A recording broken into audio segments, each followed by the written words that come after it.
Corona की तीसरी लहर आने वाली है। भारत बहुत जल्द ही कोरोना की तीसरी लहर का सामना करेगा। इस तरीके के संकेत और चेतावनियां हम लोगों को पिछले कुछ समय से मिल रही हैं। किसी संक्रमण काल में ये लहरें क्या होती हैं?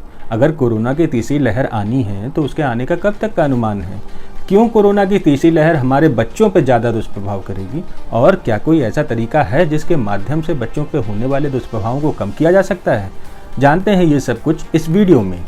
भारत में कोरोना की 2 लहरें देखने को मिली हैं। हालांकि दूसरी लहर अब कमज़ोर पड़ रही है, वो नीचे की तरफ जा रही है। लेकिन संग संग हमारे देश के प्रधान वैज्ञानिकों ने और विशिष्ट सलाहकारों ने ये आशंका जाहिर कर दी है कि निकट भविष्य में हो सकता है कोरोना की तीसरी लहर भी आए।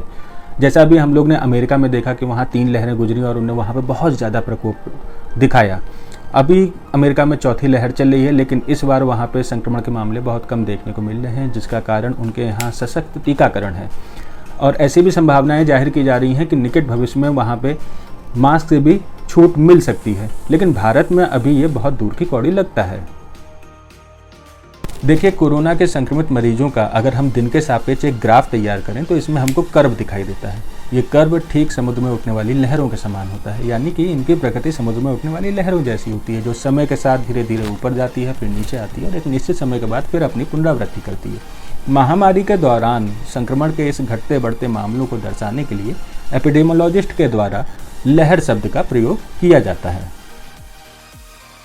आईआईटी कानपुर के प्रोफेसर्स और आईआईटी हैदराबाद के प्रोफेसरों ने 2019 में ही मिलकर कोरोना की लहरों का अनुमान लगाने के लिए एक मॉडल तैयार किया था।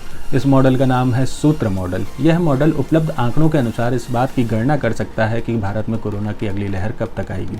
सूत्र मॉडल के अनुसार भारत में कोरोना की तीसरी लहर 6 से 8 महीने के अंतराल पर आ सकती है, जो महीनों में अगर देखा जाए तो लगभग नवंबर-दिसंबर के आसपास का समय हो सकता है।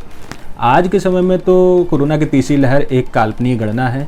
अगर भारतवर्ष में राष्ट्रीय स्तर पर एक बार फिर से संक्रमण के मामलों में तेज़ी देखने को मिलती है तो उसको ही भारत में कोरोना की तीसरी लहर कहा जा सकता है। अच्छी बात यह है कि इस दौरान जिन जगहों पर वैक्सीनेशन बहुत अच्छी तरीके से हो चुका होगा, उस जगह कोरोना का तीसरी लहर का प्रकोप बहुत कम देखने को मिलेगा। कोरोना की तीसरी लहर में बच्चे बहुत ज़्यादा संक्रमित होंगे या नहीं होंगे, इस बात को लेकर वैज्ञानिकों के 2 मत हैं। वैज्ञानिकों का एक धड़ा कहता है कि कोरोना की तीसरी लहर में बच्चे बहुत ज़्यादा संक्रमित होंगे।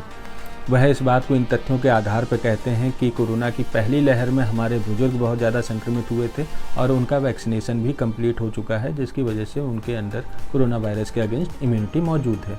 वहीं कोरोना की दूसरी लहर में हमारे युवा बहुत ज़्यादा संक्रमित हुए और उनका वैक्सीनेशन चल रहा है, तो कोरोना की तीसरी लहर आते आते वो भी पूरी तरीके से इम्यून हो चुके होंगे, उनके शरीर में भी कोरोना के अगेंस्ट एंटीबॉडी मौजूद होगी। जब कोरोना की तीसरी लहर आएगी, उस दौरान कोरोना वायरस को जो सबसे ससेप्टेबल केस दिखेगा, या मैं दूसरी भाषा में कहूँ कि वह बॉडी जो उनको मिनिमम रेजिस्टेंस कोरोना वायरस को देगी, वह हमारे बच्चों की होगी।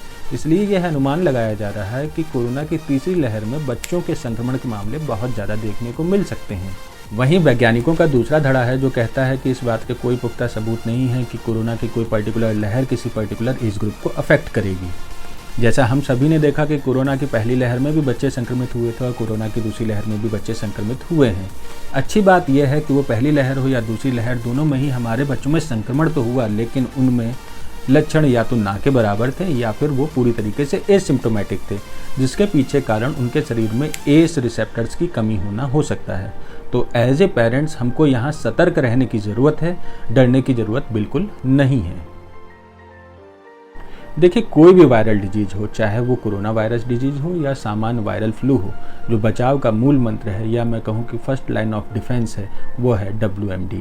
WMD मतलब वाश, मास्क और डिस्टेंस। अगर हम इन 3 चीज़ों का कड़ाई से पालन करते हैं तो इस बात की संभावना बहुत कम हो जाती है कि हमारे शरीर में वायरल या फिर बैक्टीरियल इन्फेक्शन हो। अच्छा, बच्चे WMD का पालन कैसे करेंगे? बच्चे इन चीज़ों को नहीं समझते कि हाथ धोने का क्या महत्व है, मास्क लगाने की क्या उपयोगिता है। हमें बच्चों की आदतों में इन चीज़ों को शुमार करना होगा। बच्चों की आदतों में ये चीज़ें तभी आएंगी जब हम उनके सामने इस तरीके का व्यवहार करेंगे, क्योंकि बच्चे हमारे द्वारा की गई एक्टिविटीज़ को ही कॉपी किया करते हैं। तो बच्चों से ज़्यादा ये जिम्मेदारी बच्चों के पेरेंट्स या गार्जियंस की है कि वो उनके सामने एक आदर्श व्यवहार प्रस्तुत करें।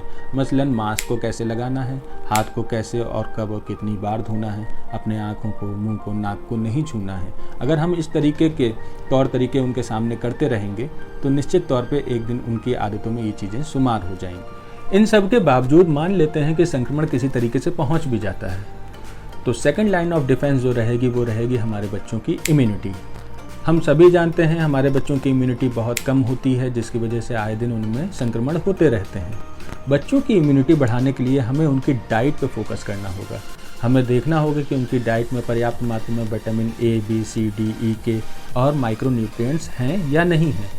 लगभग हर एक घर की ये कहानी है कि बच्चा या तो ढंग से खाता नहीं है या फिर वो जंक फूड को प्रेफर करता है, जिसकी वजह से बच्चों की इम्यूनिटी काफ़ी कम हो जाती है।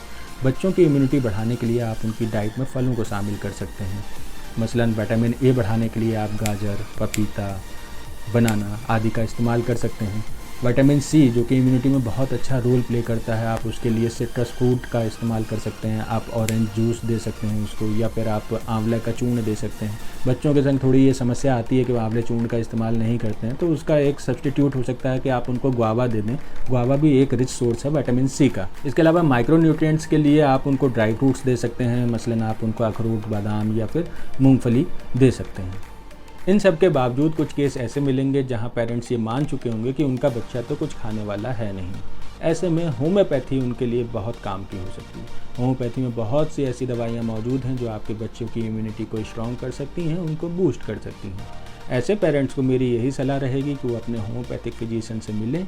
वो आपके बच्चों के लिए मीठी मीठी छोटी छोटी गोलियाँ तैयार करेंगे, जिनको बच्चे बड़े शौक से खाते हैं। संग ही संग उनकी इम्यूनिटी भी स्ट्रॉन्ग हो जाएगी। आशा है आपको ये वीडियो पसंद आया होगा। नमस्कार।